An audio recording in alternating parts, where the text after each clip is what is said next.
एक साधक ने प्रश्न पूछा है। ऐसा लगता है कि इन्होंने अभी शुरुआत की है, या हो सकता है कुछ दिनों से कर भी रहे हो, कुछ लंबे समय से। लेकिन अभी तक इनको जो परेशानी हुई है, इन्होंने बताया है। ये कहते हैं कि मैं पहले ज़्यादा सहज था जब मैं विपश्यना नहीं करता था। विपश्यना करने के बाद मैं असहज हो गया हूँ। मेरी शारीरिक स्थिति और मानसिक स्थिति अब मुझे ज़्यादा डिस्टर्ब मालूम पड़ती है। क्या मैं विपश्यना ठीक से नहीं कर रहा हूँ? लेकिन मैं 2 शिविर करके आया, तो मुझे तो यह लगता है कि मैं ठीक कर रहा हूँ। लेकिन फिर भी ऐसा क्यों हो रहा है? मेरी शारीरिक स्थिति और मानसिक स्थिति में बिना विपश्यना किए हुए और विपश्यना करने के बाद और भी ज़्यादा कमी क्यों आने लगी है? क्या आप मुझे गाइड करेंगे?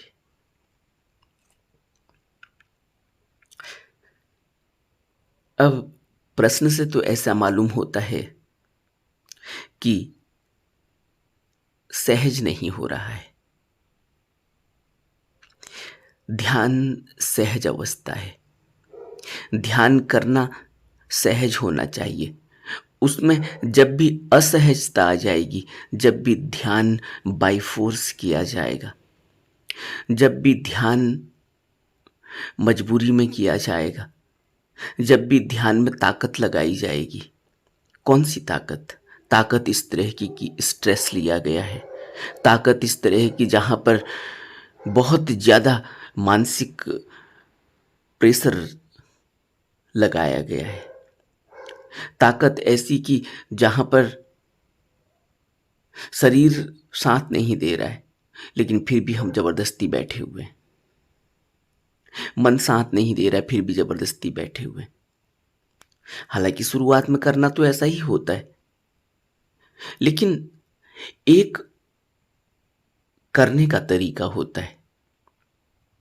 असहजता में भी ध्यान करना होता है।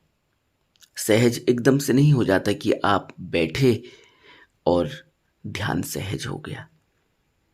असहजता तो रहती है, लंबे समय तक रहती है, क्योंकि शरीर को एक आदत में ढालना होता है, मन को एक आदत में ढालना होता है, उसको रोकना होता है। आनापान सती योग से उसको वश में करना होता है, उसको होश में रखना पड़ता है। इसके लिए एक लंबी प्रैक्टिस चाहिए। तो असहजता तो रहती ही है। सुबह नींद नहीं खुलती, आलस बना रहता है, संदेह बना रहता है, तरह तरह के विचार उठते हैं, और बहुत बड़ा डाउट तो यही बना रहता है कि हम ठीक कर भी रहे हैं या नहीं कर रहे हैं। तो ये सब स्थिति बनी रहती है। लेकिन एक असहजता ऐसी है कि हम बहुत प्रेशर डाल देते हैं। कैसा प्रेशर? तो थोड़ा समझने की कोशिश करें। जब हम ध्यान में बैठते हैं,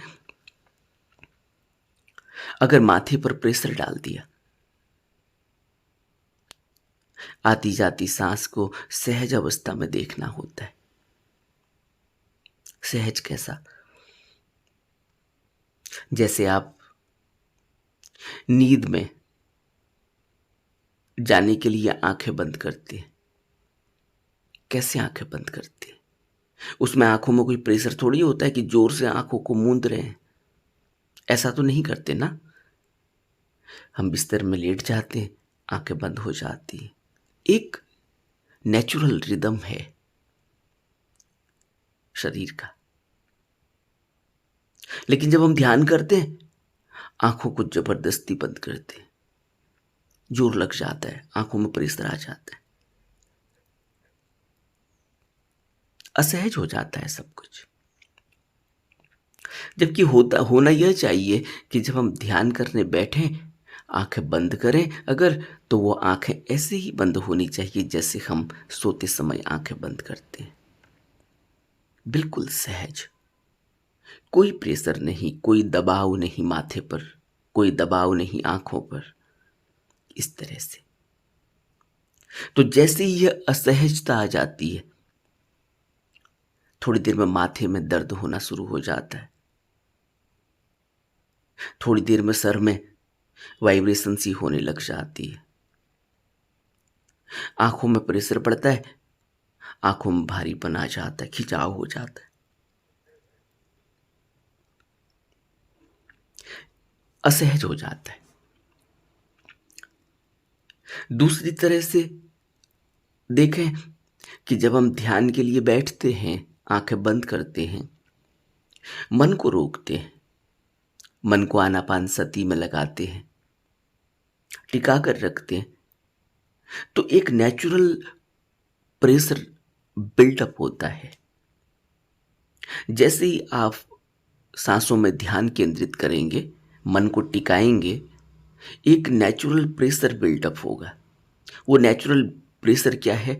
वो मन जो आवारा घूम रहा था, विचारों में, भावनाओं में, ख्याल में, प्लानिंग में, सुबह से लेकर शाम तक की जो एक्टिविटीज़ करनी है उनमें, या कल जो हुआ था, या कोई घटना जो घटी थी, उन घटनाओं के विजुअल्स देखता रहता है। वो जब रुक जाता है, एक प्रेशर बिल्टअप हो जाता है। ये प्रेशर एनर्जी का प्रेशर है। यह एक अलग बात है।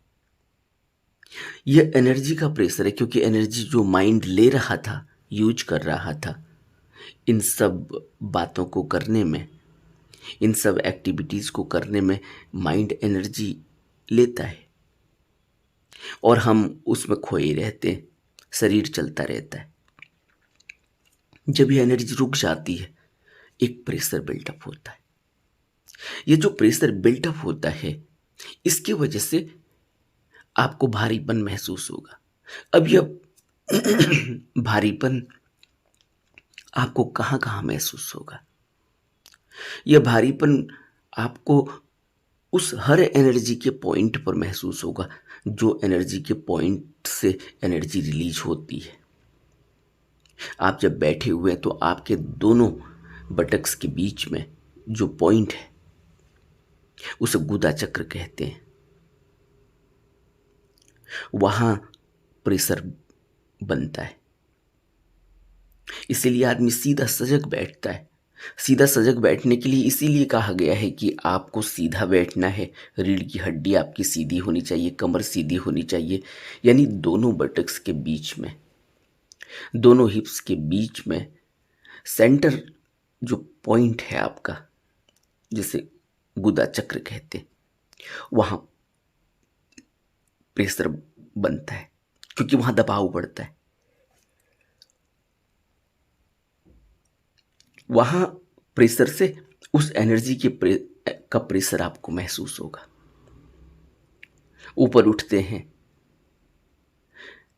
एक नाभि चक्र का पॉइंट है, नाभि दिखाई देती है, हम वहां प्रेशर बिल्डअप महसूस होगा। उसके बाद हृदय चक्र है, दोनों वक्ष के बीच में, छाती के बीच में, वहां प्रेशर बिल्डअप महसूस हो सकता है, भारीपन हो सकता है। इसीलिए किसी को, आदमी को घुटन होने लगती है। जब नाभि चक्र में प्रेशर बढ़ने लगता है तो वहां से कुछ एक एनर्जी सी ऊपर को खींचती हुई नजर आने लगती है। कभी वो आगे पेट की तरफ घूमती है, कभी पीछे की तरफ, रीढ़ की तरफ जाती है, पसीना आने लगता है। ये सब चीजें नेचुरल है, हो भी सकती है, नहीं भी हो सकती है। ये सब प्रेशर के पॉइंट हैं, एनर्जी के पॉइंट है जहां प्रेशर बिल्टअप होता है। हृदय चक्र से ऊपर आते हैं तो कंठ चक्र, यहां पर गला बंद होना जैसा होने लगेगा, सफोकेशन होने लगेगी, लगेगा कि गला बंद हो गया, किसी ने गला घोट दिया, वहां ऐसा होने लगेगा। और ऊपर उठते माथे पर दबाव पड़ने लगेगा। ये सब होने लगता है, लेकिन यह एक नेचुरल प्रेशर है जो अपने आप ही धीरे धीरे जैसे जैसे आप करते चले जाएंगे वैसे वैसे यह छटने लगता है, हल्का होने लगता है और आप एक सहज अवस्था में बैठने लगते हैं। लेकिन शुरुआत में होता है, बहुत सारी चीज़ें होती हैं, लेकिन असहज ये है कि जोर से आंखें बंद कर लेना, माथे पर दबाव डाल देना, खींच लेना माथे को ऊपर की तरफ, या मनुष्य की आदतें होती हैं, अपनी अपनी आदतें हैं जो अब तक बनी हुई हैं, उन आदतों के हिसाब से मन घूम रहा है पूरे शरीर में, कहीं ना कहीं कुछ न कुछ विचलित होता रहता है, उससे दबाव पड़ता है। तो ये सब चीज़ें होंगी, लेकिन यह कहना कि पहले मैं सहज था अब असहज हो गया, अब असहज इसलिए हो गई क्योंकि अब मन को रोकने की कोशिश की है। पहले सहज था इसीलिए मालूम पड़ती क्योंकि पहले कुछ करना नहीं था, मन जहाँ आवारा चल रहा था उसको करने दो। वो कभी पास्ट में जाता था, कभी फ्यूचर में जाता था, कभी प्रेजेंट में रहता ही नहीं था, फ्यूचर की बातें सोचता रहता था, नौकरी मिलेगी नहीं मिलेगी, एग्ज़ाम अच्छा होगा नहीं होगा, बच्चे अच्छे से काम कर रहे हैं नहीं कर रहे हैं, कल को क्या होगा, लोन कैसे दिया जाएगा, घर कैसे बनेगा, न जाने कितनी सारी चीज़ें, बीमारी कैसे ठीक होगी। एक बात नहीं है, हजारों चीज़ें मनुष्य के अंदर चलती रहती हैं। पास्ट में कुछ हुआ है, कुछ घटनाएं घट चुकी हैं, उन घटनाओं पर तुरंत चला जाता है, उन विजुअल्स को आंखों के सामने वो बार बार रिपीट करने लगता है। तो इस तरह से परेशानी पैदा हो जाती है। वो तो परेशानी का पता नहीं चलता क्योंकि मन लगा हुआ होता है, हमें लगता है कि बिल्कुल सहज चल रहा है, ऐसे ही तो चलता है, हम तो इसमें हमें कुछ पता ही नहीं चलता।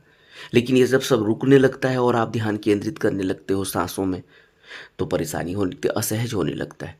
अब करने को क्या है, अब हाथ पांव हिलने लगते हैं, क्योंकि हाथ पांव नेचुरल जब हिलते हैं तो पता ही नहीं चलता क्यों हिल रहे हैं, क्योंकि माइंड अपने हिसाब से हिलाते रहता है और कभी हमने ध्यान दिया नहीं, कभी हाथ हिलेंगे, कभी पाँव हिलेंगे, कभी सर हिलेगा, कभी इधर देखेंगे उधर देखेंगे, इस ख्याल में उस ख्याल में, लेकिन पता ही नहीं चलता कि ये हो क्या रहा है, क्योंकि वो बहुत नेचुरल। अब नेचुरल, जो नेचुरल नहीं था उसको हम नेचुरल समझ रहे थे, अब नेचुरल है कि आपने पूरे मन को रोकने की कोशिश कर दी है। तो अब परेशानी हो जाएगी क्योंकि हाथ को हिलने की आदत है, अब नहीं हिलता है, अब हिलने लगता है तो आपको लगता है कि अरे कुछ अननेचुरल हो रहा है, असहज हो रहा है, हाथ हिलने लग रहा है मेरा। फिर आप देखेंगे कि कुछ कंपन सी होने लगेगी शरीर में, तो आपको लगेगा अरे शरीर में कंपन होने लग गया, कुछ असहज हो गया।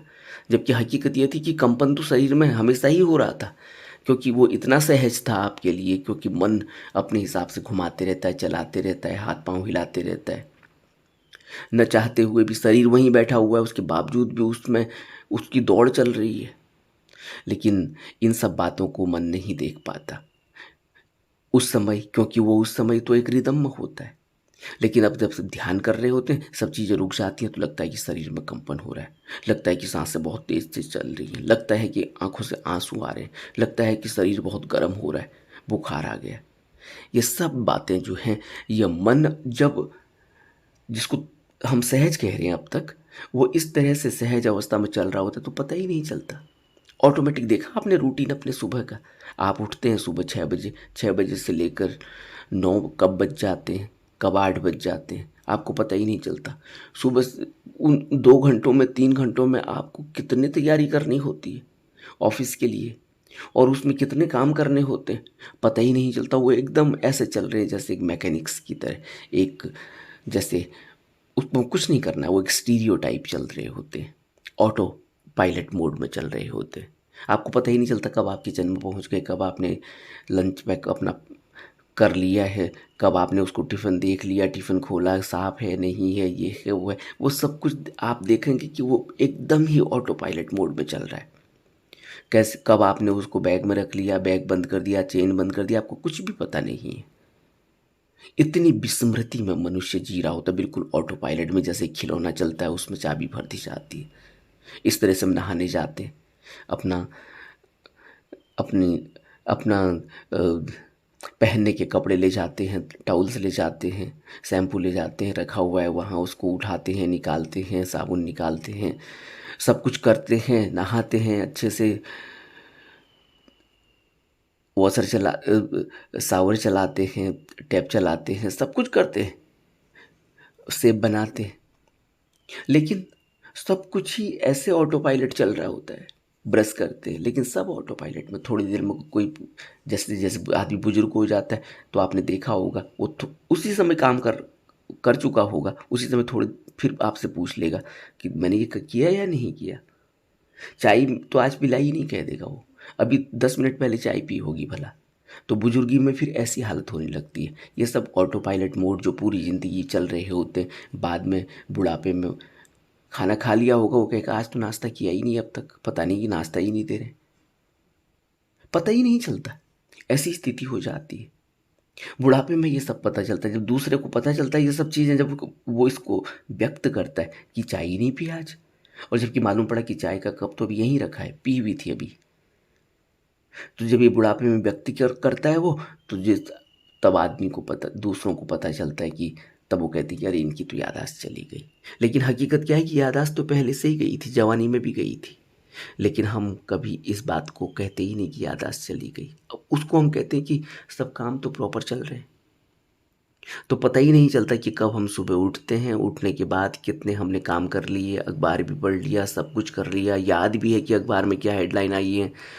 उसके बाद बैग उठाकर लंच लेकर ऑफिस भी चले गए, गाड़ी भी अपनी ड्राइव कर रहे हैं या पब्लिक ट्रांसपोर्ट से जा रहे हैं। लोग जो रोज़ मिलने वाले हैं वो भी मिलते हैं, हाय हेलो भी हो जाती है, सब कुछ हो जाता है। लेकिन सब कुछ ही इतना ऑटो पायलट है। और जब थोड़ा सा बुजुर्गी आ जाएगी तो वही आदमी जब ये काम करेगा, जब जाएगा रास्ते से निकल के और उसे आदमी कोई मिलेगा और उसको हेलो करेगा, तो उस समय तो वो हेलो कर लेगा। लेकिन थोड़ी देर में ही उससे पूछो कि वो आदमी मिला था आज, वो कहेगा नहीं नहीं आज कहाँ मिला, कल मिला था। फिर ऐसे ये ऑटो पायलट मोड में एक एक गैप आने लगता है, विस्मृति का गैप। वो स्पष्ट दिखाई देता है, और अभी जो विस्मृति है वो हम पता नहीं चलती। बुद्धि इसी विस्मृति को कहते हैं कि यहाँ जो आदमी प्रमाद में है, बेहोश है, वो मृतवत जीवन जी रहा है। बुद्धि यहाँ पकड़ते हैं हमें, वो बुढ़ापे में नहीं पकड़ते, या तब नहीं पकड़ते जब स्पष्ट दिखाई देने लगता है कि बेहोशी छा गई है, भूलना होने लगा है। वो अब हमें यहीं पकड़ लेते हैं जब हम अपने सब काम सही तरीके से कर रहे हैं और अपने को बहुत ही ज़्यादा इंटेलिजेंट समझ रहे हैं, बहुत ही ज़्यादा एक्टिव समझ रहे हैं। बुद्ध तब हमसे कहते हैं कि मृतवत जीवन जिया जा रहा है। तो जो इन्होंने प्रश्न पूछा कि मैं पहले सहज था अब असहज महसूस कर रहा हूँ, हकीकत तो यह है कि अब असहज इसलिए लग रहा है क्योंकि अब होश जग रहा है। अब पता चल रहा है कि शरीर में कंपन हो रहा है। अब पता चल रहा है कि बैठते हैं तो कमर में दर्द होने लगता है। अब पता चल रहा है कि जैसे ही बैठते हैं मन को रोकने की कोशिश करते हो, वैसे ही और ज़्यादा मन उदंड हो जाता है, और ज़्यादा वो उन कल्पनाओं में, उन भूत की घटनाओं में फिर हमें ले जाता है। फिर हम दूर तक चले जाते हैं, फिर लौट के आते आधे घंटे के बाद। इसलिए असहज मालूम पड़ रहा है। अब हकीकत यह है कि यह सहज था, पहले ये सहज था, इसलिए वो सहजता मालूम पड़ रही, क्योंकि तब आधे घंटे 1 घंटे खोए हुए हैं ख्यालों में, बोल भी रहे हैं, हाथ भी हिल रहा है, बड़बड़ा भी रहे हैं, कोई पूछने वाला नहीं, कोई कहने वाला नहीं। बहुत से लोग तो माँ बाप को देखते हैं ऐसा करते हुए तो कहते भी नहीं हैं बच्चे, उनको लगता है कि डांट पड़ेगी। लेकिन हो तो तब भी रहा है, हम उसको सहज कह रहे हैं। लेकिन अब जब ये दिखाई देता है, अपने से खुद से दिखाई देता है, तब हम कहते हैं कि अब असहज हो रहा है। अब असहज नहीं हो रहा है, अब सहज हो रहा है। अब पता चल रहा है तुम्हारी हकीकत क्या है, तुम्ही को पता चल रहा है। पहले दूसरा कहता था, तुम उसको डांट देते थे। अगर तुमसे छोटा है तो डांट दोगे, तुमसे बड़ा है तो तुम उसको ऐसे ही सीरियस नहीं लोगे, लोगे भी तो ऐसा लगेगा जैसे कि आज बेइज्जती हो गई। इस तरह से हम जीवन जी रहे। तो जब हम ध्यान के लिए आते हैं, जैसे इन्होंने कहा कि 2 शिविर भी इन्होंने अटेंड कर लिए, तो इसीलिए होश जगने लगा है। अब निरंतर करते रहो, जिसको जो असहजता लग रही है ये असहज नहीं है, यही अब सहज हो रहा है। अब हकीकत पता चल रही है कि शरीर कांपता है, अब हकीकत पता चल रहा है कि कमर में दर्द होती है, अब हकीकत पता चल रही है कि कहीं सफोकेशन हो रही है, छाती में भारीपन हो रहा है। अब सफोकेशन हो रही है कि पता चलता है कि माथे में भारीपन हो रहा है, आंखों में भारीपन हो रहा है, सर भारी हो रहा है, दर्द हो रहा है। लेकिन सहज तरीके से करने से तो धीरे धीरे ये सहजता ऐसी हो जाएगी कि फिर आपका एक रूटीन बन जाएगा, ऐसा रूटीन कि आप घंटों बैठे रह सकते हैं, बिल्कुल ही सहज, कुछ भी नहीं। मन रुक जाता है, नहीं भी रुकेगा तो उसको फिर लौटा के ले आते। इतनी आसानी से तो नहीं रुकता, चलता ही रहता है, लेकिन थोड़ी देर भी रुका, फिर दूर गया, आप देख लेते हैं, फिर लौटा कर ले आते। और ध्यान में आप लंबे समय तक बैठ जाते हैं और सहज हो जाते हैं, तो कोई सफोकेशन मालूम नहीं होती। मन में उठ रहे ख्याल विचार परेशान भी करते हैं, तो थोड़ी देर में फिर उनसे वापस आ जाते हैं। बार बार मन को वो दूर भाग जाता है, फिर उसको लौटा कर लेकर आना पड़ता है, फिर उसको लगाना पड़ता है। तो यह एक लंबी लड़ाई है एक साधक की मन के साथ, लेकिन सहज है, धीरे धीरे सहजता आ जाती है। लेकिन जो अभी असहजता दिखाई दे रही, सही मायने में यह अभी तक जो हम बेहोश थे उसका परिणाम है। दूसरा, जो ऊर्जा है वो अब संग्रहित हो रही है। जैसे मैंने कहा कि जब ऊर्जा संग्रहित होगी तो वहां प्रेशर बिल्डअप होगा। आपने देखा जब ऊर्जा संग्रहित होने लगती है, आप हाथ पांव बिल्कुल बंद कर दो हिलाना, पल आप बैठ गए ध्यान में, हाथ नहीं हिल रहा है, न पाँव हिल रहा है, शरीर का कोई अंग नहीं हिल रहा है, पूरा शरीर बिल्कुल ही आपने स्थिर कर लिया। क्या होगा? शरीर की पूरी ऊर्जा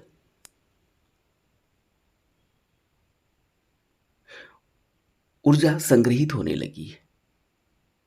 जब ऊर्जा संग्रहित होगी तो पूरा शरीर में भारीपन महसूस होने लगेगा।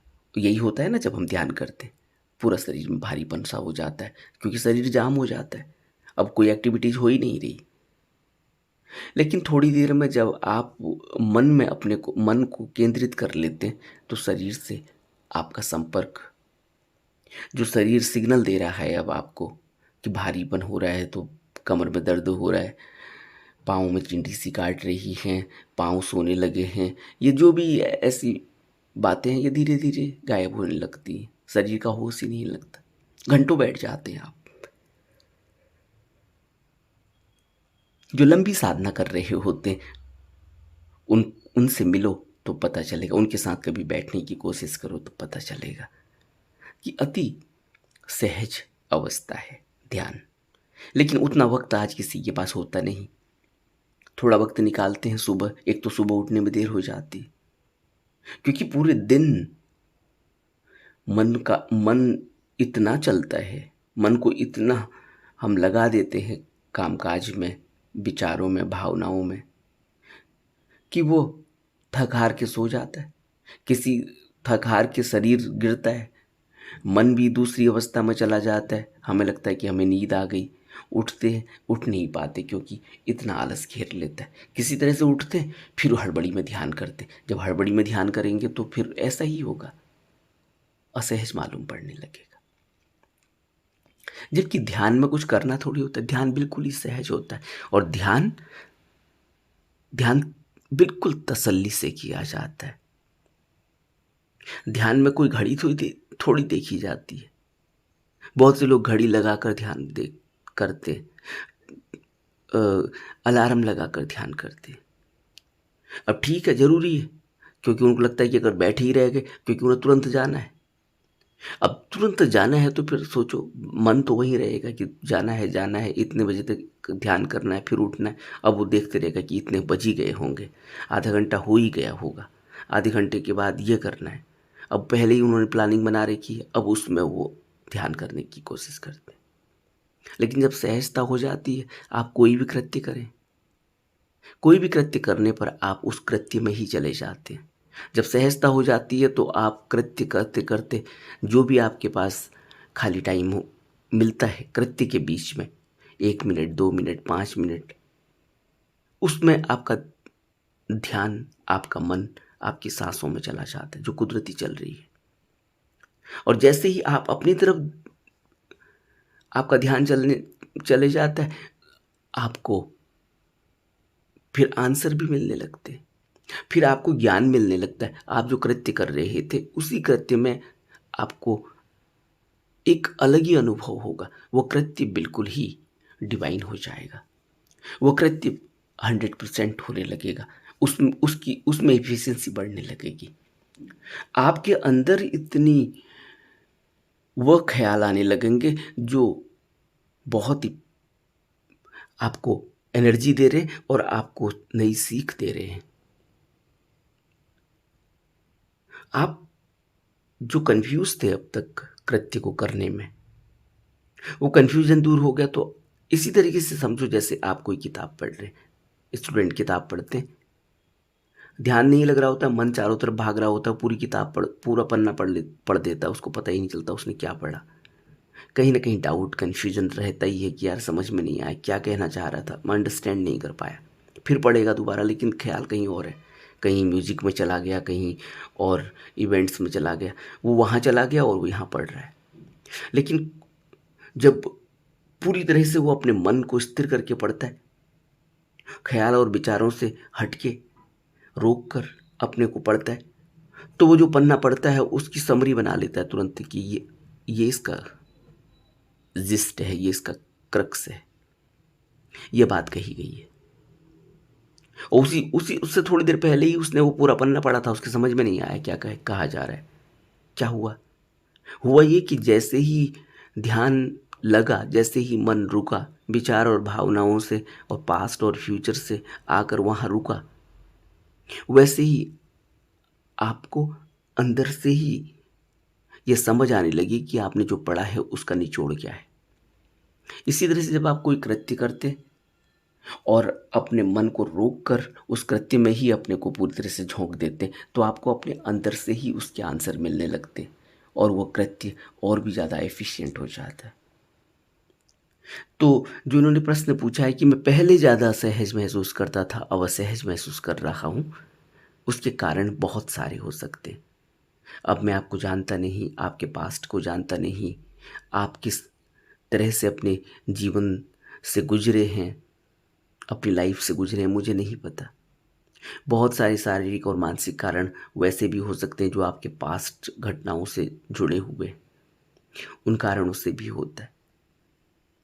लेकिन एक साधारण मनुष्य को जो यह सोच रहा है कि वो पहले सहज था अब असहज है, तो उसको मैं बताने की कोशिश कर रहा हूँ बुद्ध का हवाला देते हुए, बुद्ध के उपदेशों का हवाला देते हुए। तो यह होगा जब आप ध्यान करेंगे, तो लंबे समय तक भी यह हो सकता है जब तक आपका ध्यान नहीं लग रहा। और ध्यान नहीं लग रहा है, इसका कारण फिर वही है कि अभी तक का हमारा जीवन कैसा जिया गया, उसमें कितने ग्रुप्स लगे हुए हैं, उसमें कितनी ठोका पीटी हुई है, उसमें कितना अच्छा और बुरा हुआ है, कितनी घटनाएं वो जो आपको झकझोर दे रही है, जो आपको खुश कर रही है, जो आपको दुखी कर रही है। हम उन घटनाओं में ही दिन रात अपने मन को लगाए रखते हैं, खोए रहते हैं। लेकिन यहाँ बात बिल्कुल उल्टी करनी होती है। जब ध्यान में बैठते हैं तो उन घटनाओं से अपने को खींचना होता है। इसलिए जो आदमी उन घटनाओं से खुशी ढूंढ रहा था, अब उन घटनाओं से जब अपने को हटा लेता है तो उसे लगता है कि बहुत बोरिंग हो रहा है। क्यों? क्योंकि उसे अपनी पुरानी यादें आ रही थी, जब वो बहुत खुश हुआ करता था, उसके साथ उसकी गर्लफ्रेंड हुआ करती थी या उसके बाल बच्चे उसके साथ हुआ करते थे और वो पूरे आनंद में अपना जीवन जी रहा था। या कॉलेज की लाइफ जब वो बिल्कुल बिल्कुल ही मज़े की ज़िंदगी जी रहा था, माँ बाप का सपना पूरा कर रहा था, माँ बाप उसको सब कुछ सपोर्ट कर रहे थे। तो वो जो खुशी थी, उस आनंद को उन अपने यार दोस्तों के साथ जब वो अपने को डाल देता है रिलीव में, वो यादों में, अब जब मन को खींच कर लाता है ध्यान में तो बड़ी बेचैनी होती है। क्योंकि यहाँ तो बिल्कुल ही रूखा है, कुछ भी नहीं है करने को, बस वही रेपिटेशन। अब जबकि कुदरत सब कुछ रिपीट कर रही है, यही रेपिटेशन कुदरत में भी चल रहा है। रोज सूरज उगता हुआ दिखता है, रोज शाम को छिपता हुआ दिखता है, बादल लगते हैं, बारिश होती भी दिख रही है। तो बादल लगते हैं तो लगता है कि बारिश होगी, बादल लगते हैं तो लगेगा कि बारिश से पहले बादल गड़गड़ाएंगे, बिजली चमकेगी, सब रिपीटिशन सा लगता है, लेकिन उस रिपीटिशन के बाद भी तो कितना नया लगता है वो सब कुछ। और यहाँ जब हम रिपीट कर रहे हैं, जबकि रेपिटेशन यहाँ हो रहा है, वही सांस अंदर जा रही है, फिर बाहर जा रही है, फिर अंदर जा रही है, फिर बाहर जा रही है, उसी में अपने को मन को लगाना है। हो रेपिटेशन ही रहा है, लेकिन उसके बावजूद भी नया मालूम नहीं पड़ता, लेकिन हमें यही लगता है कि ये सब मोनोटोनस है। कितनी ऊब पैदा हो रही है, जबकि हकीकत यह है कि यह सब कुछ नया है। हर पल बिल्कुल नया है। बुद्ध हमें उस तरह से समझाने की कोशिश करते हैं कि पहला पल अब नहीं आएगा, अब नया पल आ चुका है। हम उस पहले पल में अटक जाते हैं। वो अच्छा था तो उसको रिलीव करने लगते हैं, अगर वो खराब था तो उसको भूलने लगते हैं, द्वेष पैदा करने लगते हैं। तो जो ध्यान है वो ध्यान कई अवस्थाओं से गुजर कर हमें मिलता है। अब ये ध्यान की ही बात है। अब बुद्ध हमें इसी तरह से ध्यान सिखाते हैं। वो कहते हैं कि जब तुम ध्यान में हो ही, तो फिर जब तुम कोई पास्ट की घटनाओं में जाते हो या कोई व्यक्ति या वस्तु आपको दिखाई देती है जिससे आपको अब दिक्कत होने लगी है, तो आपके अंदर द्वेष क्यों पैदा हो रहा है, उसको देखो, वहाँ खड़े होकर देखो। अब दिखेगा कैसे? वो आँख ही नहीं है हमें हमारे पास देखने की। वो आँख खुलती है जब हम मन को रोकते, अपने अंदर देखते, तब दिखाई देता है कि ये द्वेष क्यों पैदा हो रहा है। अपने को देखते हैं, अपने अपने को देखते हैं, अपने मन को देखते हैं, तब पता चलता है कि ये राग क्यों पैदा हो रहा है, क्यों मैं जुड़ रहा हूं, इसका परिणाम क्या होगा, इसकी हकीकत क्या है, यह सच है या झूठ है। इन सब बातों का पता चलने लगता है। लेकिन वो अपने से ही पता चलता है। अगर हम बाहर खोजेंगे, किताबों में खोजेंगे, दूसरे से पूछेंगे या उन घटनाओं में जाकर रिलीव करेंगे, नहीं मिलेगा, कुछ नहीं मिलेगा। यही सब बातें हैं। तो हमें जब जीवन को लगाना होता है, ध्यान में लगाना होता है अपने को, तो जो अब तक सहज चल रहा है, जब वो छूटता है तो हमें असहजता मालूम होती है वो, और जो अब हो रहा है वो हमें असहज मालूम पड़ता है, क्योंकि हकीकत तो यही है कि अब होश पैदा हो रहा है। पता चल रहा है कि सर में भारीपन हो रहा है, पता चल रहा है कि सफोकेशन हो रही है, पता चल रहा है कि हम आलस से भरे, पता चल रहा है कि हम भूख लग रही है। पहले तो भूख नहीं भी लग रही, तब भी हम डालते चाहते हैं।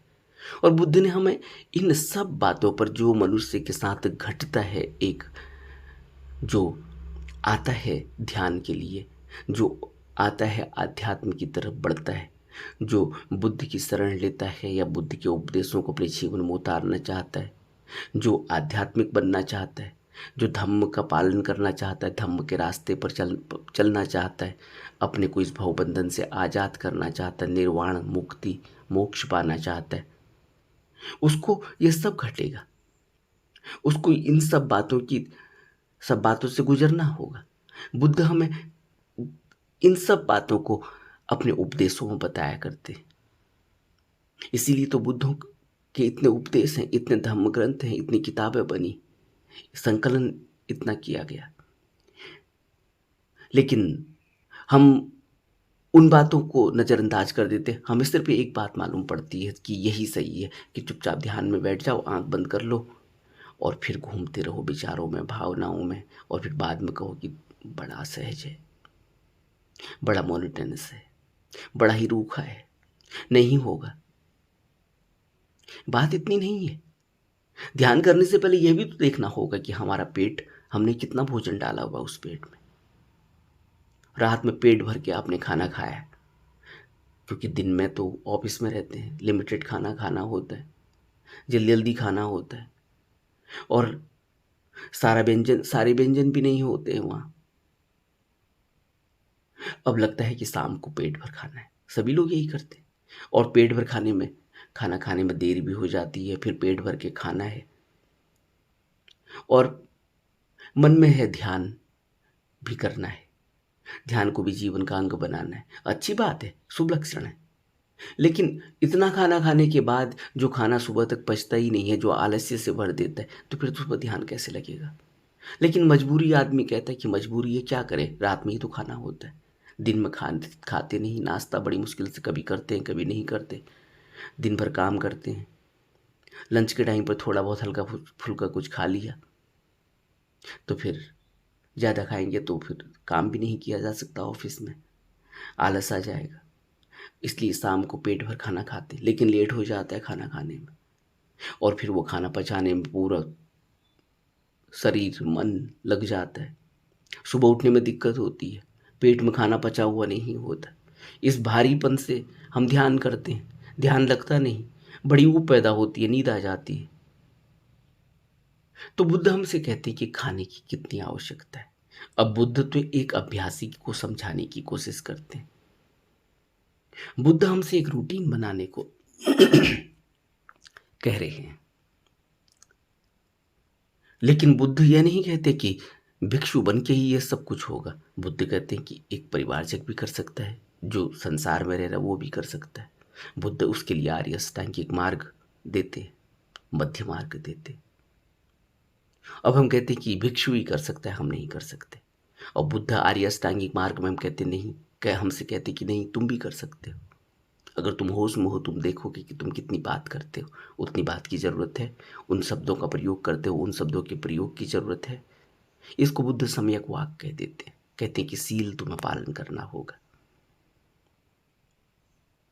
अब ये सब बातें इतनी उलझन में डाल देती हैं कि हमें जो सहज है वो असहज लगता है, जो असहज है वो सहज लगता है। अब मुश्किल हो जाता है,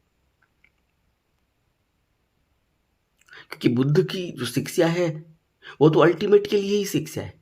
वो ऐसा नहीं कहेंगे कि नहीं नहीं, अच्छा तुम गृह गृहस्थी हो तो ठीक है, फिर काम वासना भी करते रहो, ध्यान भी करते रहो।